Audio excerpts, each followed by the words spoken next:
So today's guest on Yin Yoga is Sarah Powers of Insight Yoga. So it's a blend of psychological inquiry, Buddha Dharma, and yoga. And one of the formative styles that Sarah's taught for many years is Yin Yoga. So that's how I found Sarah through interviewing a few Yin Yoga teachers recently. And I'm just really grateful to have you today, Sarah. So thanks for making the time to come on. Thank you. It's fun to have this time together. Yeah. So we're just going to do a little background overview of Sarah, because apparently for all you Ashtanga practitioners and teachers, she did have an Ashtanga background. But then we're going to talk also about her new book, Lit From Within, which is a really, really nice read and totally recommended. You can find it in the show notes. But Sarah, just for everyone who's doing Ashtanga and who's obviously got the blinkers, the Ashtanga blinkers on, I think you did have a background and shared some teachers with me in Ashtanga yoga. Yes, and still love the practice and still do it. So I don't feel like it's just a past subject. I think it's a beautiful system, and certainly having to adapt it, even in the early years. I did come into yoga through Ashtanga, so I learned how to teach it. But I, like you, also did a lot of years with Iyengar yoga and alignment-based interests and adjustments, and also became a restorative teacher to work with people with different ailments and ranges of motion challenges. And so when I started teaching Ashtanga more and more, adapting it, I had to call it something else. I called it Ashtanga Inspired eventually, and taught at Maty Chucks Center for years in LA in the 80s. I think Maty told you that I heard on another podcast after visiting your class, Maty had said to you, well, that's a really good class, but it's not Ashtanga. A woman named Patty, who was one of the owners of what was not at the time, somebody had come to class and suggested that the owners come in and look at how I was teaching it. And I was going way too long in each pose. And so I was happy to change the title, and eventually it just dropped away, and I just taught yoga. So what made you start to develop a practice outside the Ashtanga sphere? What kind of was it something in your background that led you to amend the system, or what didn't suit you and did suit you about it, perhaps? There was so much I loved and still do about it, although I have always adapted it. Because of certain limitations in my ranges of motion, let's say external range of motion for sure, and I have an SI issue from trying to get that foot behind the head in those early years, and really had no business trying. And also digestive issues. I, as a child, was sick often, and certainly my family didn't have any consciousness about how food would affect us. And so it was my first yogic exploration, was to use food as medicine and to see if I took things out of my diet, how did my health improve? And of course it did. So I was a vegan for many years, and then vegetarian, and then back to vegan without the rigidity. And so, the different waves of where it becomes centralized, and just the expressiveness of feeling like it is also the savior for the planet, and then realizing, okay, there's lots of areas one could come at this concept, relax a bit, and just found adaptability. I like the intersection of different modalities. Obviously, I have that kind of character, so to speak. I like diversity. I like freedom to play, and then I also like a sequence and knowing what's next, and yet not knowing what's going to be next internally. And so I think in the early years when I was practicing Ashtanga more regularly, it was 3 days a week. And then 3 days a week, I just listened to whatever my body needed. And I would say I still do first series about 2 times a week with some adaptation, because second series just didn't suit me as well, especially now being in my 60s. I just find that there is a way that first series just gives me that beautiful, energetic sense of grounded, spacious embodiment that I think is just brilliant. So I do love it. And I find that there's a way in that might be very different than I used to do, which is to come into some long held floor poses that are now called Yin Yoga prior to doing my Ashtanga sequence. And then I might do a few at the end. And then meditation on many days is before Ashtanga, whereas in my early years, I would have put it after.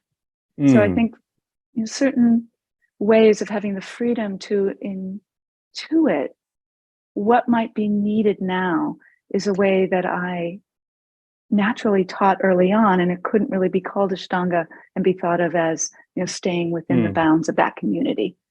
But I certainly still love you all and feel very much a kinship with you all, even though you might not with me. No, I mean, if there's one style of yoga that people in, the Ashtanga practice enjoy and seem to tolerate more than any other, is actually Yin Yoga, right? Because it's not kind of contradictory modality, because it's so different and seems to kind of complement the fast pace of the Ashtanga. But you actually, I was going to ask you, you actually started your career in teaching Yin Yoga, teaching people in Ashtanga yoga, right? Didn't I hear you went to studios on the moon days and kind of restorative days and then teach the Ashtanga practitioners like a longer held sequence. Is that right? I think so. If I'm remembering correctly, and I was already teaching Vinyasa yoga and doing workshops in different places. And in the beginning, a lot at Ashtanga centers and teaching a kind of modified Ashtanga for Ashtanga practitioners. And then probably just gravitated towards saying, well, okay, today is a moon day, or today is a day where we're not going to do any flow practice whatsoever. We're just going to come down to the ground and see how we can stress tissues in a different way and get some meridian exercise going. And you might like this as a compliment. And people were very open. And so I think that is where I felt like, oh, this might be a subject that I bring more often and learn more about so that it can kind of stand on its own. And so I kind of grew from there. And you started, or you're teaching within Yoga Works, right? Is that right? You first learned and taught, and because that was obviously a center which was legendary for many people. And obviously I, having a kinship to Maty and Chuck, had always had a wish to hear more about those days. I mean, how, just briefly, I mean, how was that community at the time? Because it was very in front of its times, let's say, and for the modern yoga scene, a formative yoga center, right? Yeah, it certainly was, like the Machu Picchu of yoga at that time. That there really wasn't Jivamukti yet in a formalized way. There was some Shivananda yoga, and there was ways to do integral yoga, which all felt very soft and more spiritual, and not everybody felt attuned in that way. And so here comes this interesting four people, because Maty didn't own it on her own, and Chuck wasn't involved when I started. He was just visiting from cabin in Colorado. He was a carpenter and a beautiful practitioner, and started staying and doing some Mysore style in the weekends. And then Richard Freeman would come and visit, and Tim Miller. And of course, there were lots of wonderful teachers from different modalities, all under the same roof. And we were all very much socializing together in a lot of communication.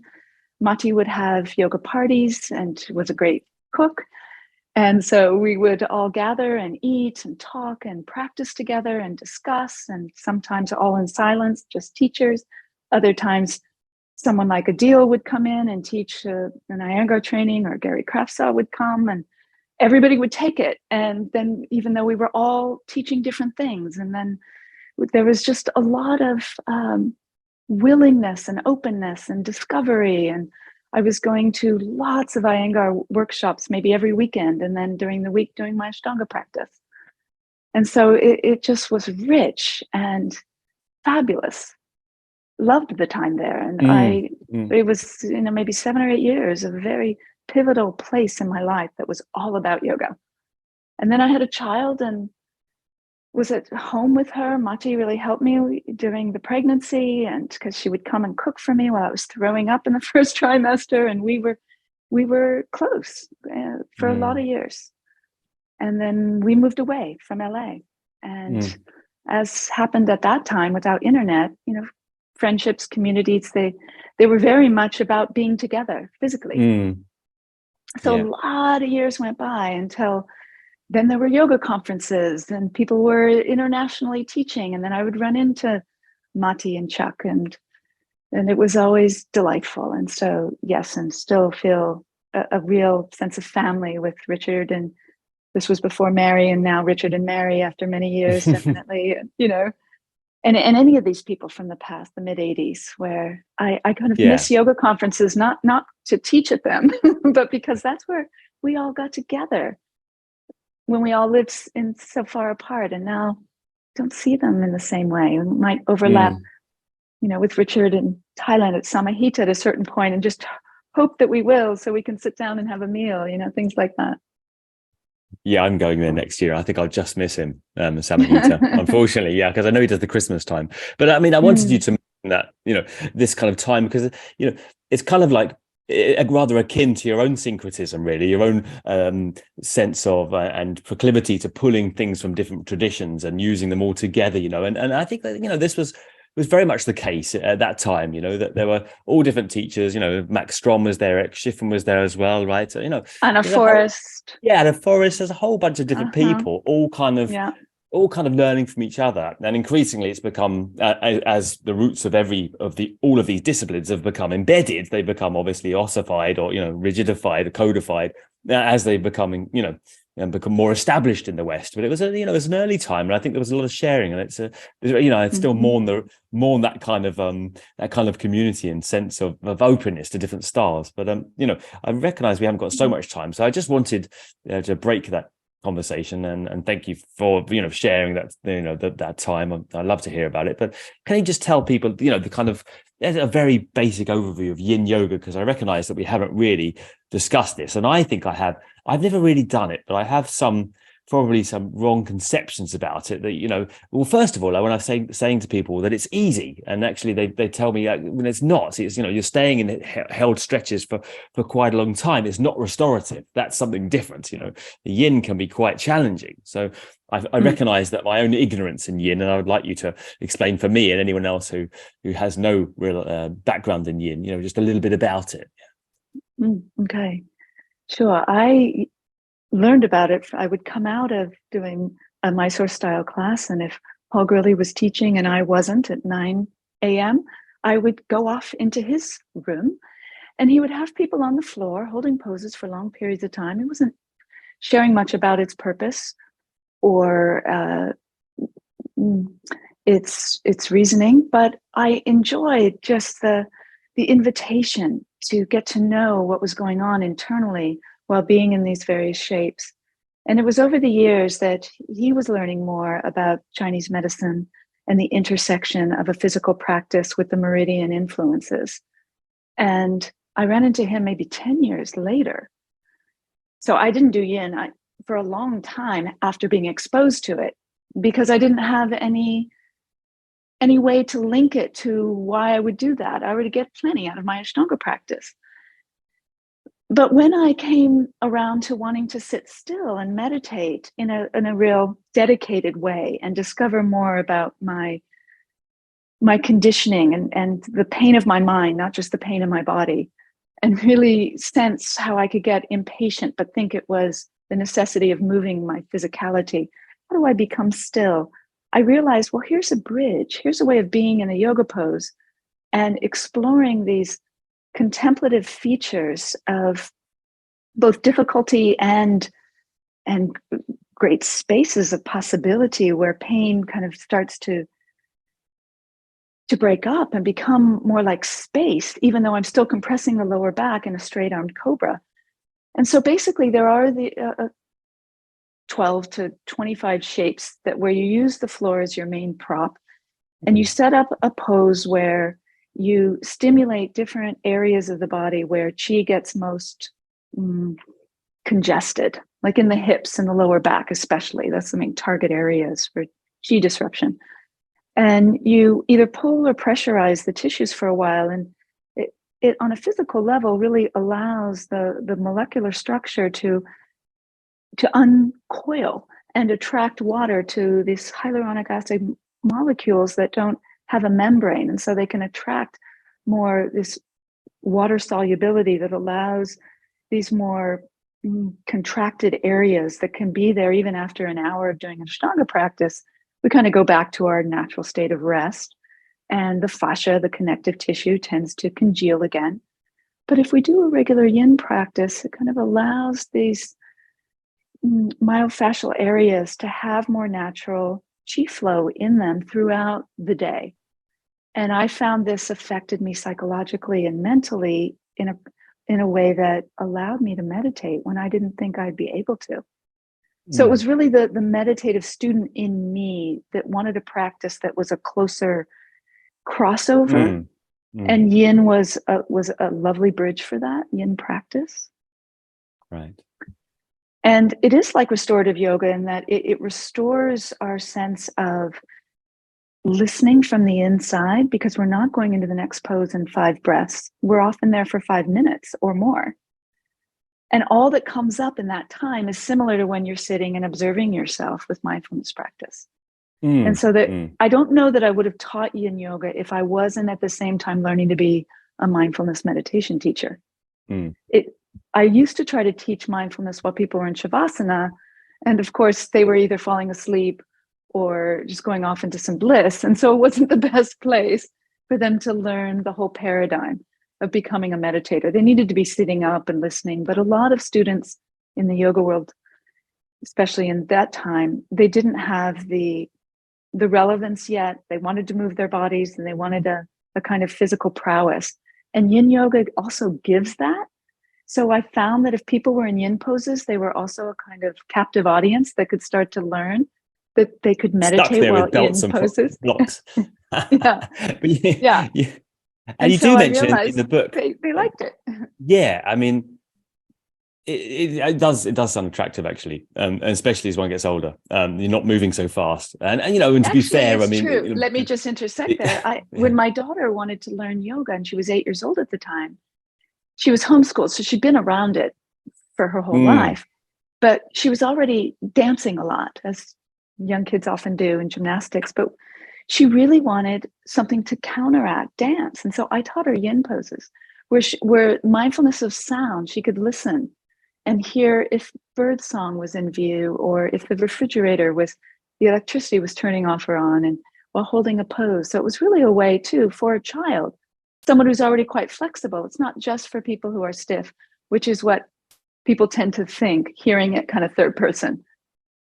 Right. Yeah. Fair enough. I was going to talk to you a little bit about, or ask you actually, there's so much about visualization in your recent book, Lit from Within, and visualization within the posture. You do so many practices incorporating kind of meditative techniques, kind of, I suppose they're rather tantric, really, kind of Tibetan Buddhist kind of meditative techniques of bringing light into different parts of the body. I mean, obviously I've heard about it before. I wanted you to say something more about it to someone who might be, let's say, slightly skeptical of the possibility that makes a difference in most. Convince me, because you hear these things, and and I read the book and I enjoyed many parts of it, but the visualization stuff, it doesn't. I kind of wonder, having never had an experience of the benefits of that, or of that working for me, albeit that I've never used it continuously either. So, convince me that it works.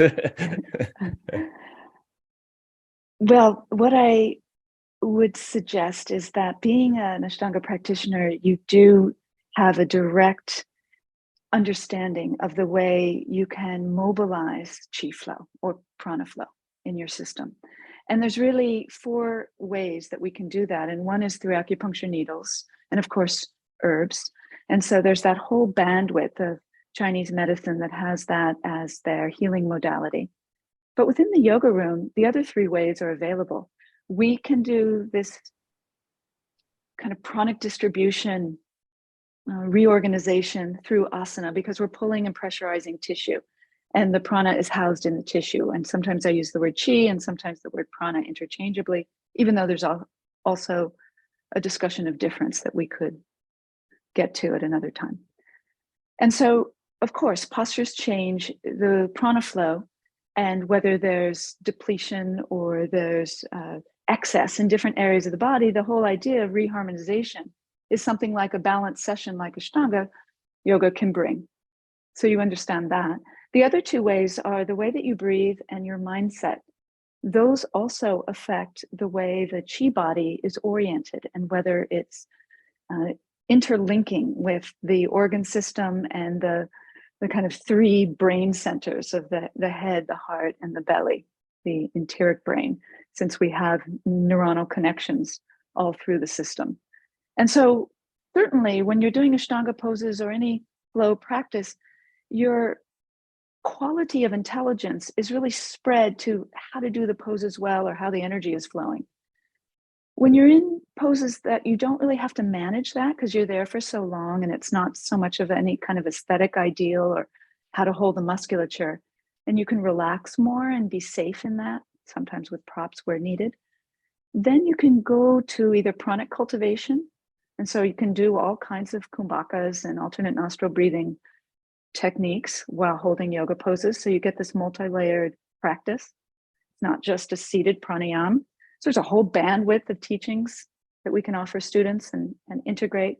And then there's also what's called mind training, and training the way in which we perceive reality requires that we become quite still long enough to see our misperceptions and to see the impulsive ways in which we believe them or act out from them. And mind training can be using the Buddha Dharma. So I teach that often in workshops and retreats. You can also be using visualization techniques from, as you mentioned, Tantric yoga or Tibetan Buddhism, as well as Taoist. And I've been trained in both streams. And it's a kind of quickening in order to integrate the way energy flows within your system while you're in a pose that's tugging on the meridians that relate to those organs, and the way the ancients saw when they're healthy, how do they operate best?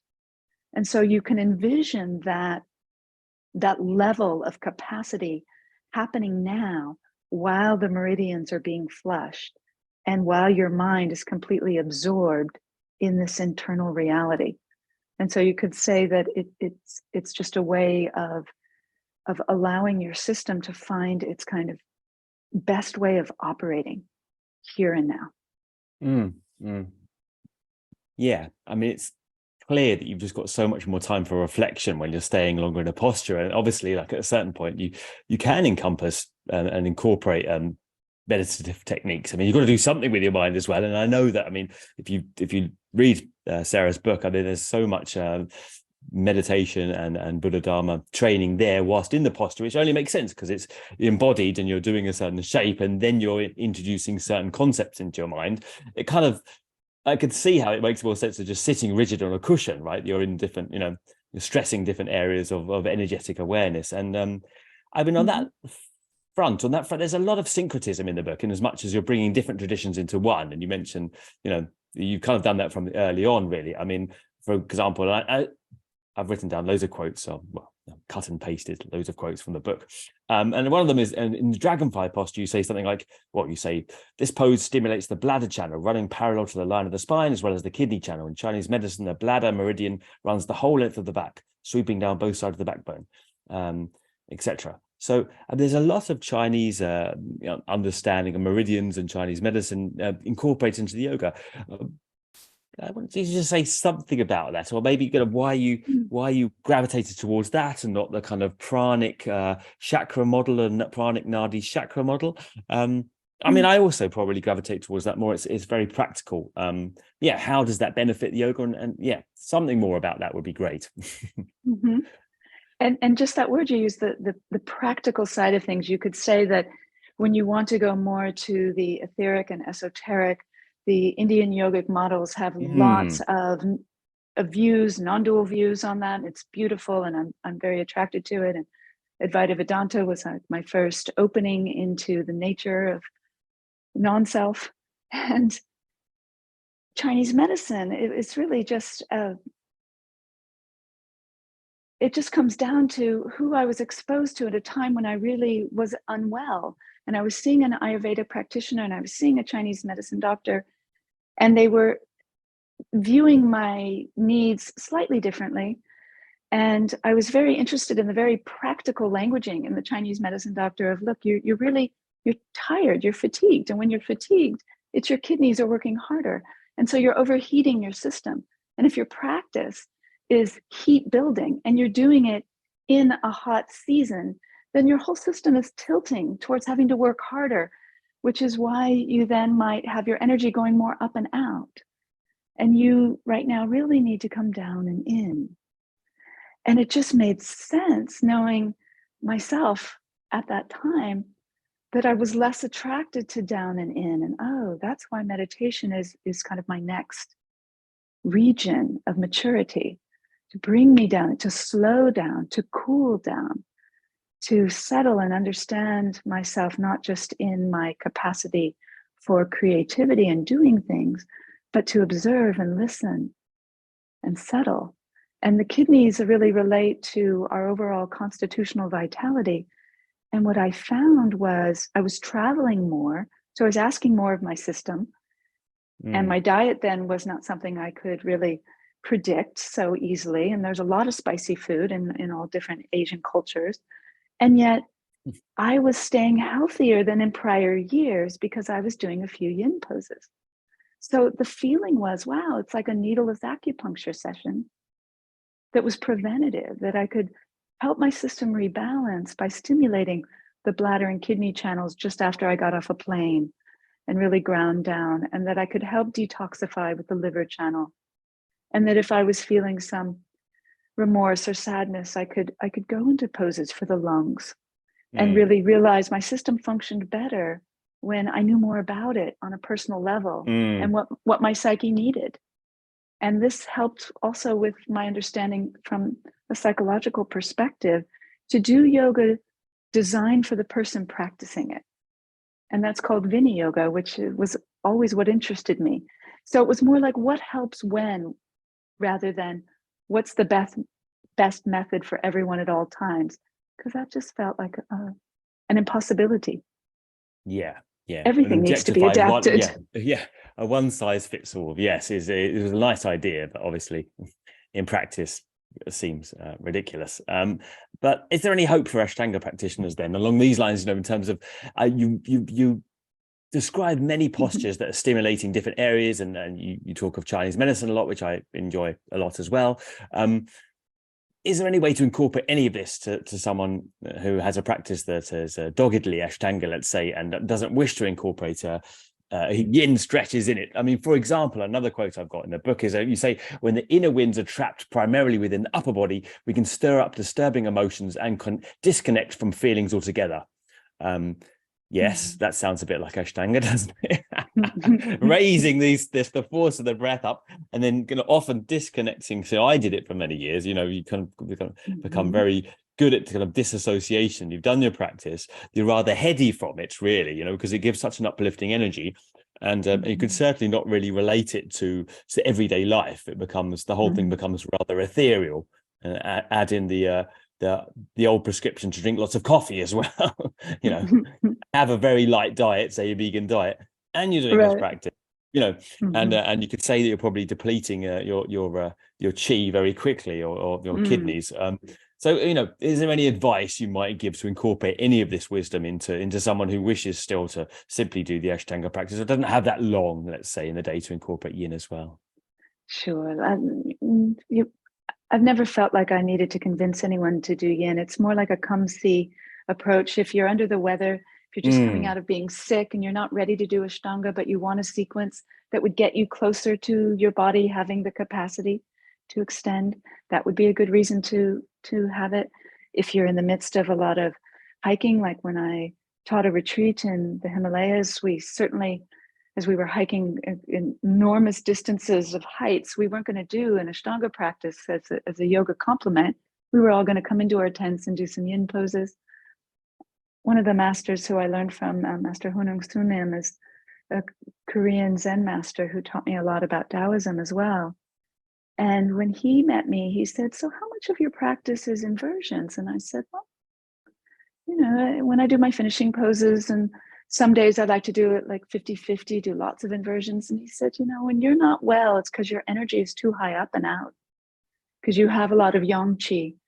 And so you might just on those days skip the finishing poses and instead just let yourself go from Paschimottanasana into laying down. And so there's adjustments like that when you add in another system that is so much about the yin side, which is more the earth side, the quiet side, the internal listening, rather than the getting your practice done out of the depth of your devotion. It's more like, how much do I need and what actually do I need? It freed me up from that any rigidity or momentum that would make me think I had to do my Ashtanga always in a certain way. Certainly, 80% of the time, great. Yes, it's a great system. But to really be healthy, we're going to have to be willing to listen to the inner cues and follow them. Mm. On that note, I mean, I was recently questioned by a very perceptive student in a workshop, and she was saying, well, how do you know what energy feels like? Because, I'd mentioned, as we often do, energy this or energy that. And I know it's an imprecise term, and I hope I qualified it somewhat, but, she raised a good question. And in your book, you say we can fine tune our consciousness during yin poses to listen to energetic pulsations or subtle inner guidance. We can detect the sound of inner balance versus disruption of our system, etc. So there's, and someone's going to say, well, what does that feel like? I mean, that's basically the question. What does energy feel like? Right? And I gave an answer, but I'd like to hear your answer to that question, because it's a good question, right? Sure. What am I meant to be feeling when you talk about energy? Yeah. What does that feel like in the body? And it's not something that a mental answer will really satisfy, because it is something that has to be somatically directly experienced. So all we can do is suggest, if you come into a pose and you notice how you are on the way in, and then you stay long enough, and then when you come out, you lean in to listen to how your body is adapting to the changes of the temporary duress of having been in that pose, you'll notice a kind of energetic conversation is going on in the musculoskeletal system. And it's really fascinating to have first the curiosity and then the time to just hear how the intelligence of the body readjusts itself because of being placed outside our normal ranges of motion by taking on these yoga postures. They kind of teach our system how to fine tune itself. We think we're doing it from the outside, but we're really setting up the conversation of our body and our energy system and our mental quality of attenuating to what's happening now, to be in kind of synchronous expression. And that is why one would need a good teacher and a good student in order to experience that. We can't just read about it and have it, but the reading about it might give us the interest to go find a place where we could come into the experience. And it might not be the first time. It might not be the second week of every day. So there's a quality of learning how to listen that drops us to a level of consciousness that's not just the ordinary, what we could call basic mind, more left brain, and it relating to things I already know. And it's almost like a musician who's learning to hear notes in a new way when they learn a new instrument. So we're learning to listen to the breath and how it's relating as it moves. The breath is not the same thing as the energy body, but it's definitely the most coarse aspect of it. And it's the subtlest aspect of the physical body, but it's the coarsest aspect of the subtle body. And so the breath kind of becomes a catalyst for inner knowing at a different level. And that changes our relationship to ourselves and how we move proprioceptively and with each other. We realize that even you and I now, we've got water between us and distance, and yet energetically, there's a flavor of the way our consciousness can interact because we're both practitioners, that if we weren't, I might bring a little more to the experience to kind of find a way in with somebody who doesn't live on the energetic level yet. And that becomes really attuning. We can attune to ourselves better, so we can attune to other beings more. So it's worth the discovery, which is why one would want to become a yoga practitioner, to discover that I am more than I took myself to be. And I think everyone has experiences of, I think, of the energy running through them, at different points, but they probably don't define it enough, or the experiences are too fleeting enough to be connected, in such a manner that makes any kind of integrative sense, right? They're just, discordant experiences of being alive, and there's no thread between them, that there's a person involved and an energy behind them. It's taken to be the experience rather than the energy behind the experience, I think, because the experience then becomes all consuming if you have no. It's so true. Yeah, no benchmark for the energy itself. I know this is a whistle-stop tour through many of your thoughts in the book, but I wanted also, you're talking of attunement, and we're very attuned on the interest and importance of the diaphragm. Now, a lot of my teaching is around diaphragmatic breath, and how that's been, for me, actually, perhaps the real panacea for long-standing problems I had with anxiety complaints since I was young, and so I got into Ashtanga for those reasons, really, just to try and, not for physical reasons, but Richard was trying to calm my mind a bit and my spirit, and I didn't really have any understanding of the breath. In fact, I probably wasn't breathing very well at all. I was suffering from panic attacks at the time, so probably my breathing was the last thing I was thinking about. And I didn't really, to be honest, ever really get any training in the breath until 15 years on, and my main teacher, Mark Darby, started to point to talking about actually the hara and the dantian, and the way it connects to the diaphragm. And you also talk in your book about the diaphragmatic breath and the enduring trauma. You mentioned the enduring trauma around this area, and so bringing in this kind of discussion to the yoga world is very important. And increasingly I teach the stretches, the postures themselves from this precedent or from this muscle. Do you want to say anything about the diaphragm and the breathing? This can bring us around to the way that I also came to yoga, was from the stress that's so related to, in Chinese medicine, anxiety and any kind of angst is related to the digestive organs.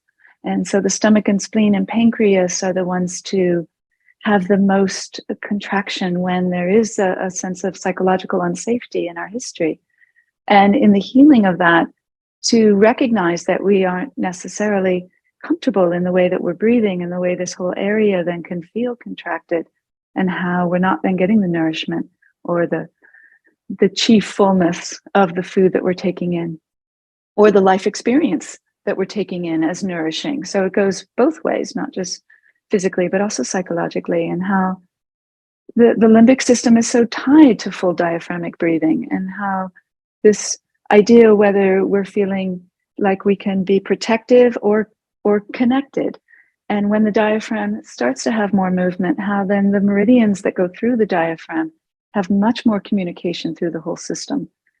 So I do find that once that whole area feels like we can live in it, and first relate to the fact that it's contracted and have some self-compassion about that, rather than thinking there's something innately wrong with us, that there is a buildup of our history that lives in our body, and that as we start to live in our body with a sense of care and curiosity, there is a natural freeing up then of the sources of what I would say life force energy, refueling our baseline, our ground of our being, so to speak, which was related with the hara.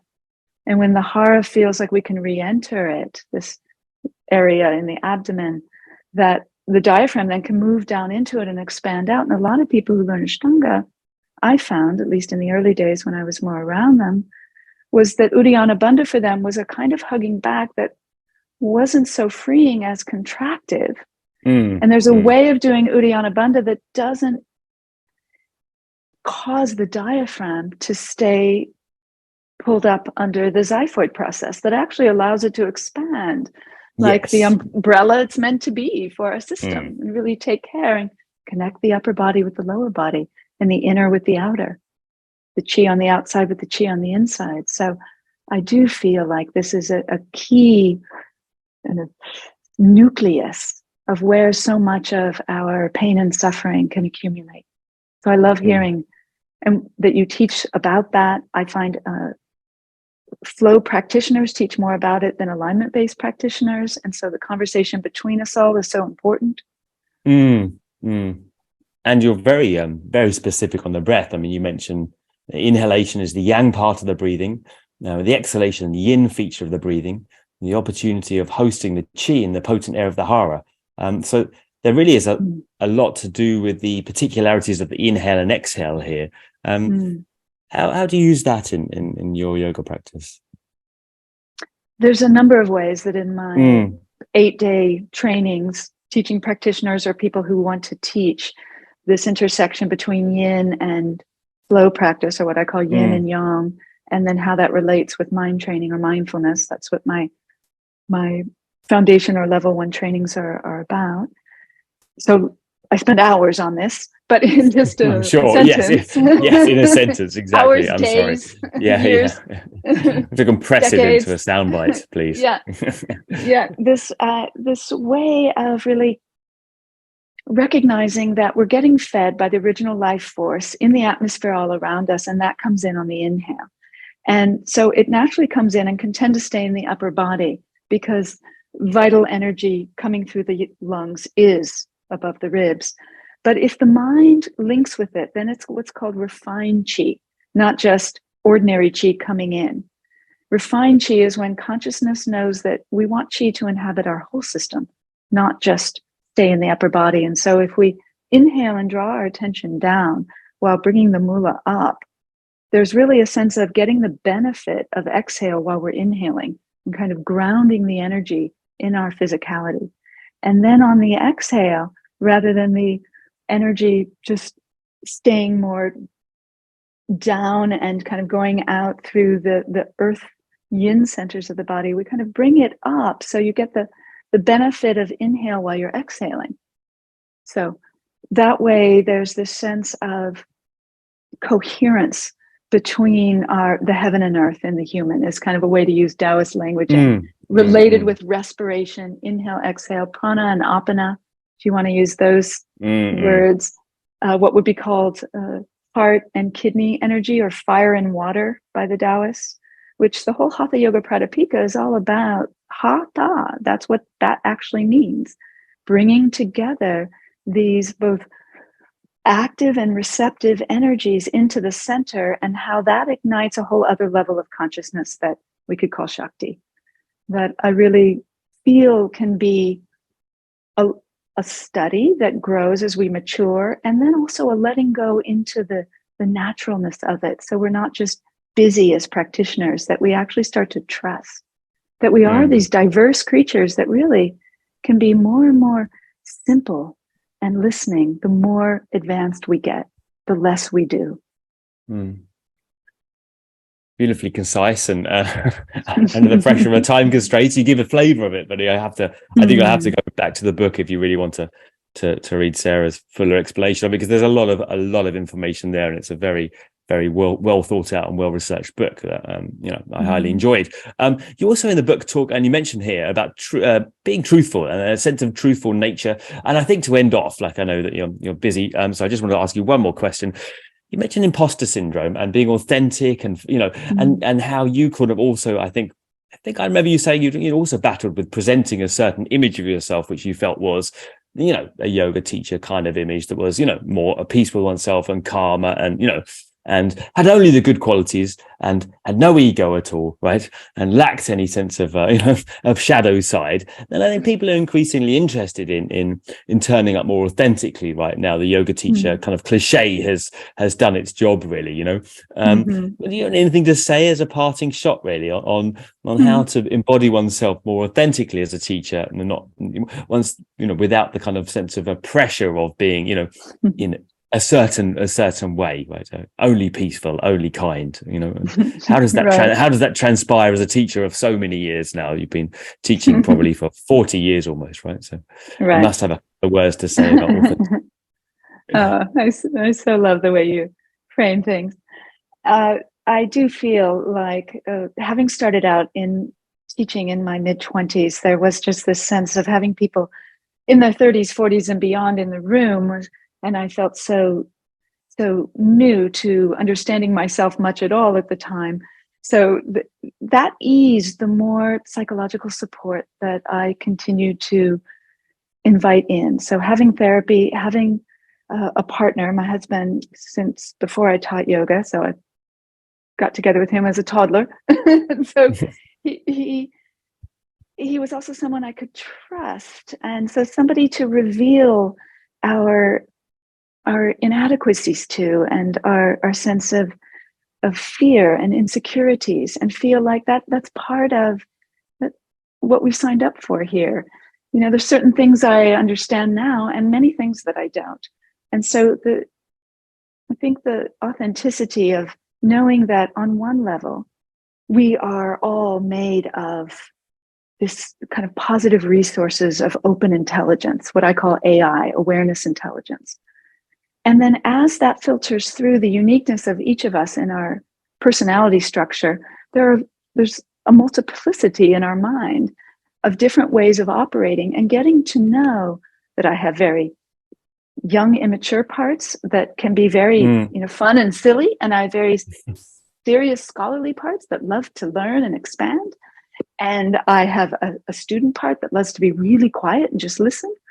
And then I have a love of sharing in settings where people are actually interested and want to learn, and that, you know, often is not with our family or extended family. So knowing where to speak and where to listen, and having mentors, you know, really, I think having places where we can be completely safe, vulnerable, share our fears and our hopes and dreams and the way that has crashed, and all of that is essential.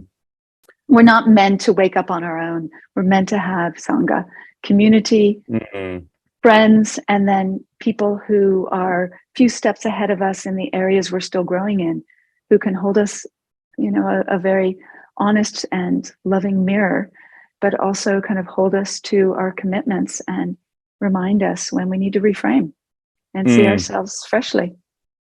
I think that is something that the yoga community could still learn from other disciplines with this mentorship thing. You know, I mean, it's still lacking in the yoga community, that so many teachers are suddenly thrust off the TT with really the person doing the TT doesn't necessarily become their mentor or offer that, you know. So then they're kind of on their own, right? Everyone's on their own, and you know, and the yoga center just employs them. Helpful. So it's dangerous. It's kind of dangerous for them. It's dangerous because then you're out there, and you feel like you're falling off the earth. And I have the Insight Yoga Institute since 2010, and that's the first thing when someone signs up is they have a mentor, and we have 28 endorsed teachers. Everyone is capable of being a psychological mentor, and that's part of the requirements to graduate, because there's hundreds of people who've gone through the program who don't get endorsed until they've got more psychological maturity to be able to host people in all of their different colors. And Ty and I offer mentorship and time one-on-one to everybody who comes through us. And so I wouldn't turn away anyone for lack of money or for I'm too busy or any of that. So I do feel like that's something that I have appreciated so much, and that we could all benefit from, who are in these leadership roles, to offer that to students who need it. Yeah. And I mean, just to reiterate, I mean, Sarah's teaching in the book just kind of brings in so much meditation and emotional training, and as you say, the awareness intelligence is a phrase you use a lot, into the yoga sphere, which really could probably do with a little bit more of that in it, you know. So I mean, the yoga asana is a starting point. Certainly you do, and I was surprised at how much detail you go into with asana itself in the book, but there's also a hell of a lot of other stuff in terms of the, you know, using the emotional, you know, working with the emotions, and very, very helpful it would have been very helpful to me as a young teacher at 20 something, you know, to have that kind of you know, kind of emotional kind of ideas at my fingertips. So to end up today, I usually ask these silly questions, but today I'm going to ask you something a bit more intelligent, right?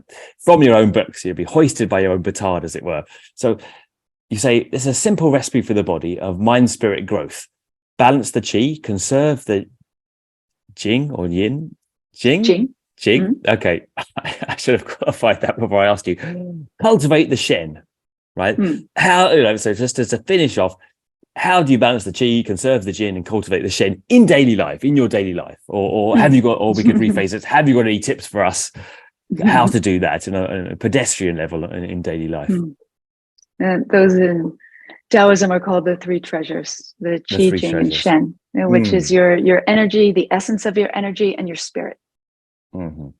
And so having a curiosity about what your deeper values are, and knowing that this life is so impermanent and so precarious, and that we feel like things are going to stay in the momentum they're going, but as we know from COVID, they can switch like that.